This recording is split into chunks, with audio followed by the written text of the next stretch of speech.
Universo Paradoxo. Aqui, a verdade nunca será enterrada. Aqui, o oculto é revelado. E as hipocrisias são desmascaradas. Na apresentação, O Paradoxo. Salve, salve galera, vocês estão no canal Universo Paradoxo e com vocês O Paradoxo. Desde já peço a sua inscrição, isso é muito importante, isso ajuda nós para que continuemos aqui trabalhando na plataforma e a nossa permanência aqui também. Comente aqui nos comentários o que vocês acharam desse vídeo, deixe o seu like, ative o sininho para receber todas as notificações e novidades do canal. E no vídeo de hoje vamos falar dos bolsominions, ou apelidado carinhosamente por mim por bolsomônios. É isso, galera. E para contextualizar melhor a minha fala de como eles se transformaram nesses seres que eles são hoje, são atraídas por discursos inflamados, cheio de preconceito, cheio de ira, cheio de ressentimentos e cheio de frustrações. E para contextualizar isso, eu vou ter que levar a você que está me assistindo aos anos 30, na Alemanha. E o interessante é que você vai me perguntar, poxa, mas nós estamos no ano de 2025, Bolsonaro já nem mais é presidente, os seus seguidores ainda fazem muito barulho, espalhando um monte de mentiras, disseminando ódio nas redes e por onde quer que passam, desde redes sociais a templos evangélicos, conversas em família, conversas no trabalho. Eles vão despejando o seu ódio, o seu preconceito, a sua ignorância e suas frustrações.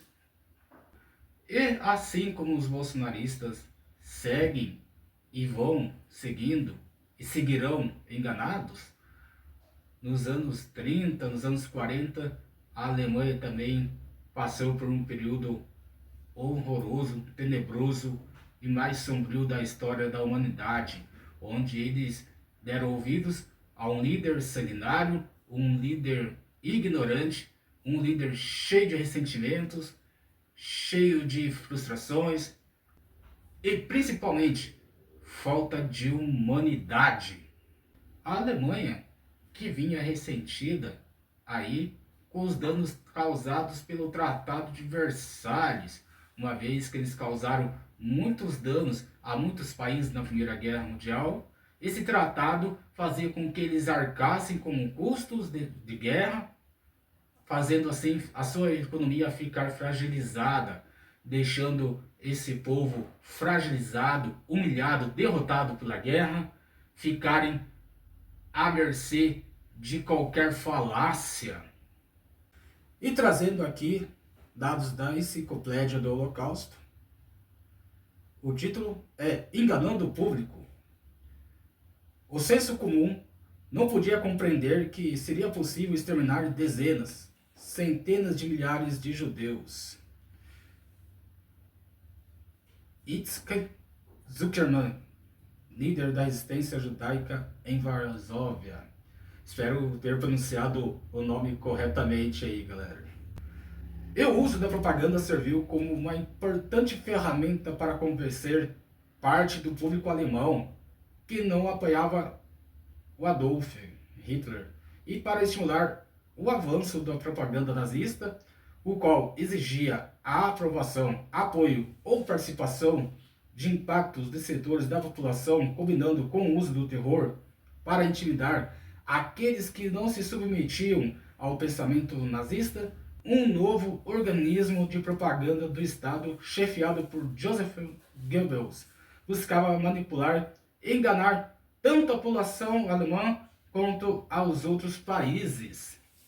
E a cada passo do caminho nazista, eram propagandas, mensagens que apelavam à unidade nacional e um futuro utópico que ressoava de forma positiva para milhões de alemães, Simultaneamente, eram promovidas campanhas que facilitavam a perseguição aos judeus e a outros grupos excluídos da visão nazista do que era a comunidade nacional.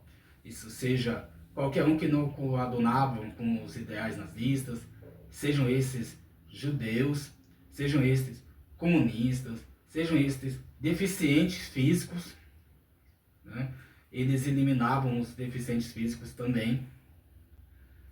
Gays, ciganos, todos que eles não consideravam como a raça pura eram perseguidos e eram alvos da propaganda nazista, cujo objetivo era desumanizá-los, um objeto a ser eliminado.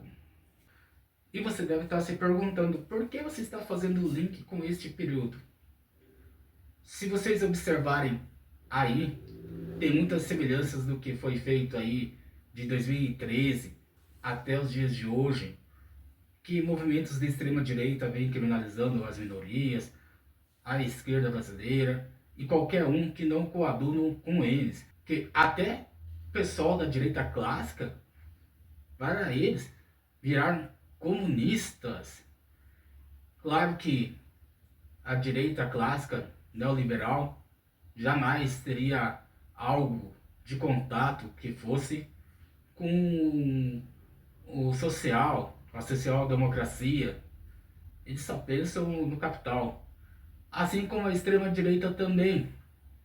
O diferencial da extrema-direita é que a centro-direita fazia isso pelo voto e sem muita violência ali. Sem perseguição, sem deixar isso claro nas suas falas nos palanques políticos. Mas faziam essas perseguições de forma abandonando investimentos nas áreas sociais, nos movimentos e nas pessoas e naquilo que mais realmente importa para o Brasil. Fernando Henrique Cardoso presidiu o Brasil em 2 mandatos, de 1995 a 2002. Este marco do telejornalismo foi ao ar em junho de 2001 e ainda hoje é exibido em salas de aula como um documento fiel, dramático e emocionante da fome no Brasil. Uma tragédia construída ao longo de 500 anos.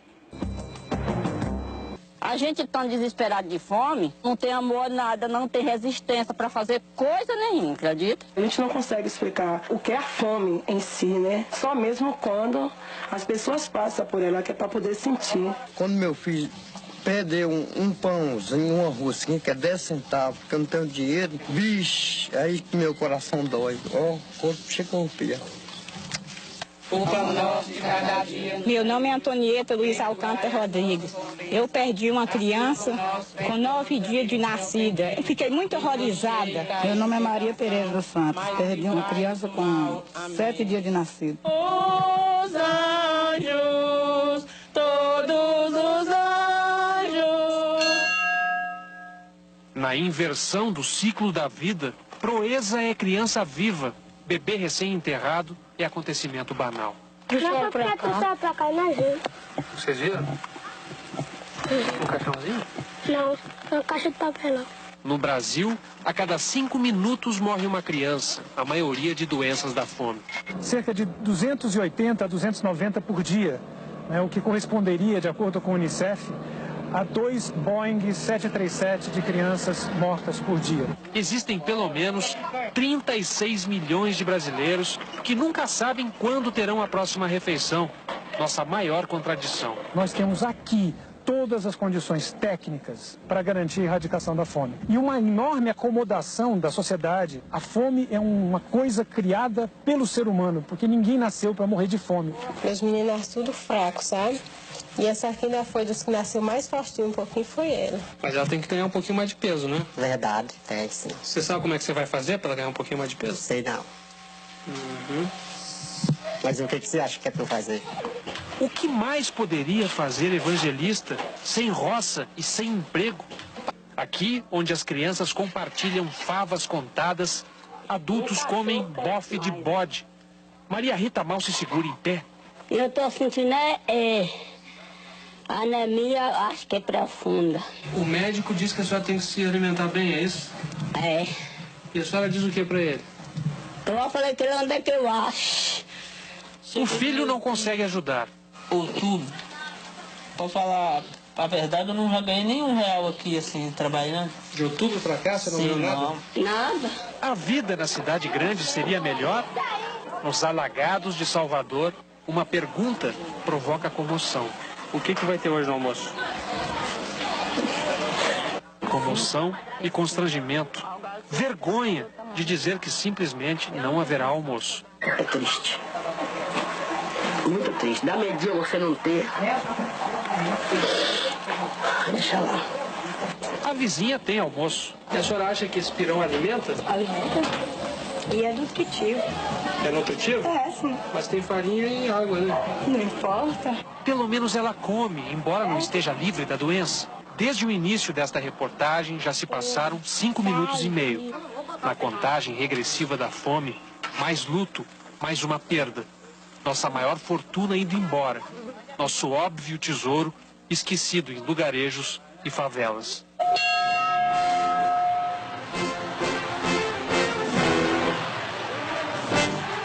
Se ao final do meu mandato todos os brasileiros tiverem a possibilidade de tomar café da manhã, almoçar e jantar, terei cumprido a missão da minha vida. E ao assumir a presidência da República, lançou o programa Fome Zero, que se propunha alimentar decentemente 46 milhões de habitantes que viviam com menos de R$1 por dia. As famílias que recebiam menos de meio salário mínimo ganharam direito a um cartão alimentação no valor de R$50. Um pequeno passo que ganhou repercussão mundial. Fome Zero foi apenas uma semente para o que vinha a seguir. Estava nascendo o maior programa social do governo Lula, o Bolsa Família. O órgão das Nações Unidas para a Alimentação e Agricultura citou o Brasil como um dos países que conseguiram reduzir pela metade o número de pessoas que passam fome. 20 anos atrás, 14,8% dos brasileiros viviam na miséria. Agora, esse índice é de menos de 2%, cerca de 3 milhões e 400 mil pessoas.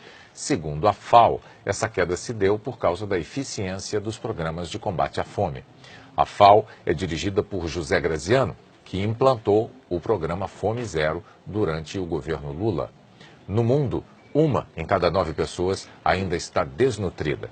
E já a extrema-direita deixa muito claramente que é totalmente contra a existência de movimentos sociais e de minorias. Eles deixam isso muito bem claro em suas pautas no Congresso e nos palanques também. A gente viu aí muitas falas de Jair Bolsonaro, cheio de preconceito, de ódio, ignorância, frustração. E a gente vê também nos seus parlamentares, que também têm pautas semelhantes ou até piores, dados que eles o acompanham cegamente e seguem cegamente. E neste paralelo que tenho feito aqui, é linkar acontecimentos daquele período, da década de 30 e 40 da Alemanha, para os dias atuais, para que você veja e ouça as semelhanças. Um exemplo claro sobre as fake news dos dias atuais. Em 2018, creio que a mais estapafúrdia de todas, foi que você viu que em creches havia mamadeiras com formato de órgão sexual masculino. Uma coisa que é totalmente absurda, uma mentira completamente inaceitável. Tanto é que quando o governo que ajudava a propagar esse tipo de mentira se elegeu, não mandou ninguém do Ministério Público investigar, não mandou nenhum conselheiro tutelar ir nas creches averiguar essa situação, a promotoria.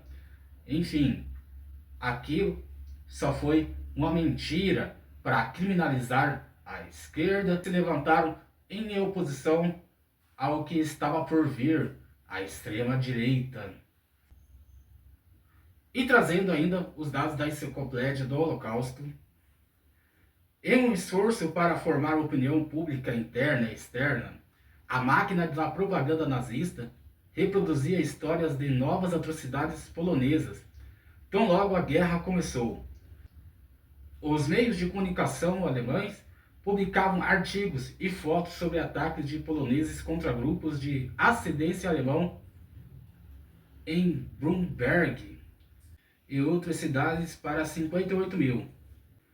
Para muitos outros alemães, a propaganda apenas reforçou um sentimento antipolonês pré-existente e para outros convenceu que a invasão da Polônia e as subsequências políticas da ocupação eram justificáveis.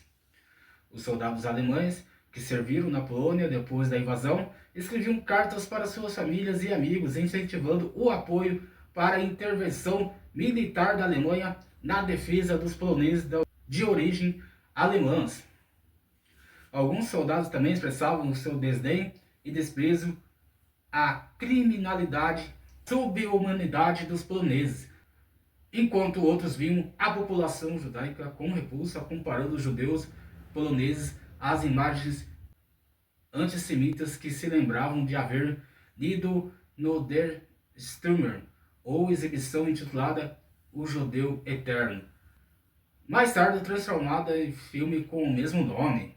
Os telejornais foram fundamentais para os esforços de Goebbels, ministro da propaganda alemã, para formar e manipular a opinião pública durante o período da guerra, para exercer mais controle sobre o conteúdo dos mesmos logo após o início da guerra. O regime nazista consolidou-se em apenas uma às várias empresas concorrentes de curta-metragem, criando a Deutsche Welle. Espero ter pronunciado corretamente, mas eu vou colocar aqui a legenda para vocês quando forem estes nomes que para mim são impronunciáveis. Perspectiva alemã semanal. Goebbels ajudou ativamente a criar cada produto para cinejornais, chegando mesmo a editar ou revisar os roteiros dos mesmos. As filmagens de 12 a 18 horas, feitas por fotógrafos profissionais e enviadas a Berlim semanalmente por transportadora, eram editadas para 20 e 40 minutos. A distribuição dos cinejornais foi amplamente expandida e o número de cópias de cada episódio aumentou de 400 para 2.000, além de versões em dezenas de idiomas estrangeiros, incluindo o sueco, o húngaro, haverem sido produzidas. Caminhões equipados com projetores levavam os cinejornais para as áreas rurais da Alemanha. Vou trazer esse artigo para vocês aqui da Enciclopédia do Holocausto para mostrar para vocês que dá para linkar sim o que houve naquele período com os dias de hoje. Tendo em perspectiva esse link que eu trouxe, trazendo para vocês aí o comparativo, a gente pode aplicar isso também na estrutura de propaganda que a extrema-direita tem, como Nicolas Ferreira, o próprio Jair Bolsonaro, as fake news que é disparados massivamente em grupos de WhatsApp, Facebook, Instagram. Cada verdade que é dita, eles disseminam pelo menos 100.000 mentiras em cima de um determinado assunto, de uma determinada pauta. Eles sequestram a pauta que é representativa do povo para transformá-las em palanque político, deturpando tudo o que é necessário para o povo e transformando tudo isso em ódio. E qual o paralelo que eu quero trazer aqui neste vídeo com aquele período da década de 30 e 40 da Alemanha para os dias atuais, desde 2025 até ali 2016 ou pouco antes, é que foi se trabalhando em cima de uma falsa mentira.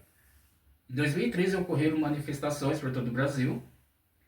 Começou ali com o movimento do povo, não era um movimento de extrema direita, mas movimentos de extrema-direita souberam aproveitar. Jair Bolsonaro foi um deles. MBL, Vem Pra Rua. Tanto é que em 2016, depois, todos esses movimentos se afunilaram e foram se encostando em Jair Bolsonaro. Suas narrativas e suas mentiras, fazendo com que o povo fosse amplamente enganado, doutrinado e lavagem cerebral. E do aumento da ascensão do Bolsonaro, podemos dizer que a verdade do Brasil estava morrendo. Muitos intelectuais aí descrevem esse momento aí como o pós-verdade, que o que vale é apenas a narrativa da extrema-direita, em detrimento aí dos valores do povo brasileiro e da mente e dos corações do povo brasileiro. Os ressentimentos e seus fracassos, e ódio e preconceito, vomitados em larga escala, de uma forma que só foi vista na Alemanha dos anos 30 e dos anos 40, plantando assim um ódio indiscriminado aos seus opositores, aos quais eles chamavam de comunistas ou vermelhos. Deu a fala do próprio Jair Bolsonaro em um dos seus comícios que iria fuzilar a petralhada lá no Acre. Não obstante, ainda também, em outra manifestação da Paulista, a qual ele participou de forma remota, também disse que iria mandar os vermelhos para a ponta da praia. Para quem não sabe o que é a ponta da praia, era aonde militares da ditadura militar levavam pessoas e opositores políticos para serem executados. E tudo isso que eu falei implantou na cabeça das pessoas que acreditam em Jair Bolsonaro ou qualquer outro político de extrema-direita, implantou uma maneira de se portar perante a esses líderes de extrema-direita como uma forma religiosa, como um rito. Não à toa que chamam Bolsonaro de mito. Até hoje ele é chamado pelos seus seguidores de mito. E essa forma religiosa cega, a quais os seus seguidores o seguem, os fez perder o seu senso analítico, sua capacidade de humanidade, incrustou nesta pessoa preconceito que às vezes ela nem possuía. A maioria desses seguidores tem sim preconceitos fortes, um vasto setor da sociedade que eles ignoram a existência e por conta deles não saber conviver em sociedade e com essa diferença, aí dissemina ódio, preconceito, violência.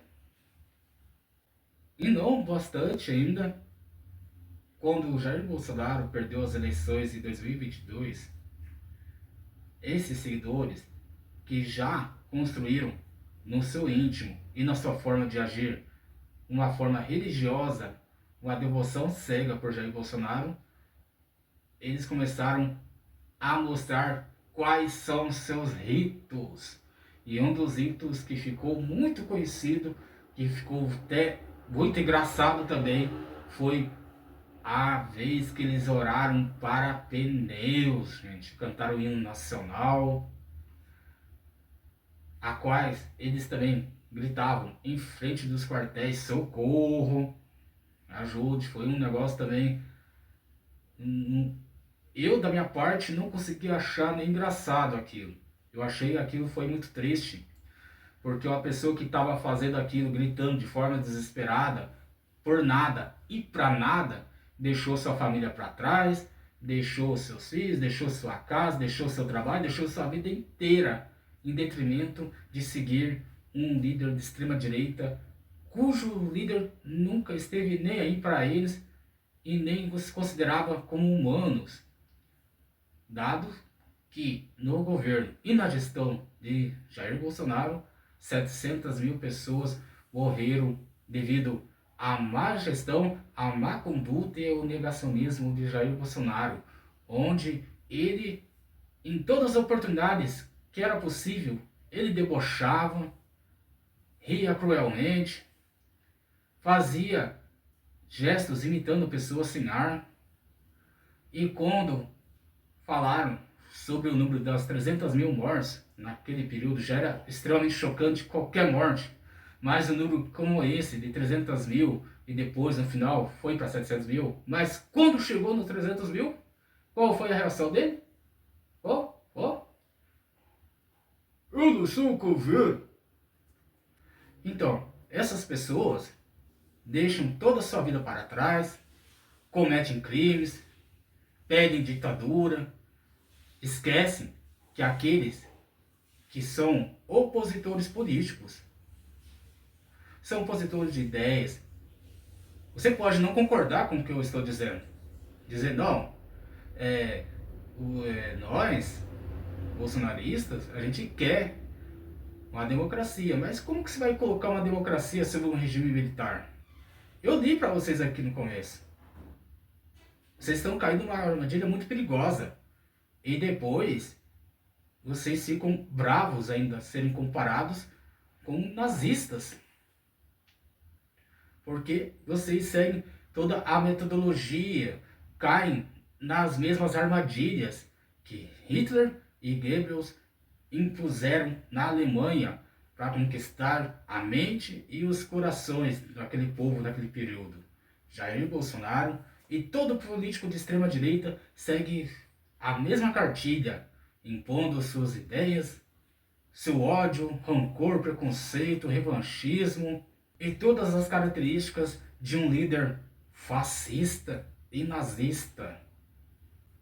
Esse vídeo, apesar de ter alguns momentos que a gente pode até rir, mas é um vídeo que é um apelo para você que ainda segue essas ideias, segue Jair Bolsonaro, segue qualquer um de extrema direita que fala em retirar os seus direitos, que não quer o desenvolvimento do Brasil, não quer o seu bem. Se eles quisessem o seu bem, por exemplo, os deputados do PL agora aprovariam a isenção do imposto de renda para trabalhadores que ganham até 5 mil reais. Se eles quisessem também, não fariam um vídeo aqui sobre o Pix. Onde que o governo vai taxar Pix, gente? Não existe isso. Isso é estapafúrdio. O que a Receita Federal queria fazer era detectar movimentações estranhas de lavagem de dinheiro vindas de organizações criminosas, de políticos inescrupulosos, de empresários corruptos que não pagam impostos. Você paga imposto. Eu pago imposto. Você está pagando imposto até quando você está comprando o seu alimento. Você que tem o seu governador bolsonarista ainda, que não quer zerar o imposto, porque o governo já zerou o imposto. O Lula já zerou o imposto. Mas o seu governador, que é bolsonarista, por dos ideias de Bolsonaro, não vai baixar. Não vai baixar. E sabe por quê? Ele está pouco se lixando para você. Ele quer ganhos políticos. E ele, para ele, ganhos políticos é te ferrar e salvar a pele do Jair Bolsonaro. Porque a sua, filha, que se lasque. E você que pede, seguindo, dizendo que quer anistia, eu sinto muito a dizer, não vai ter anistia, é sem anistia, tá?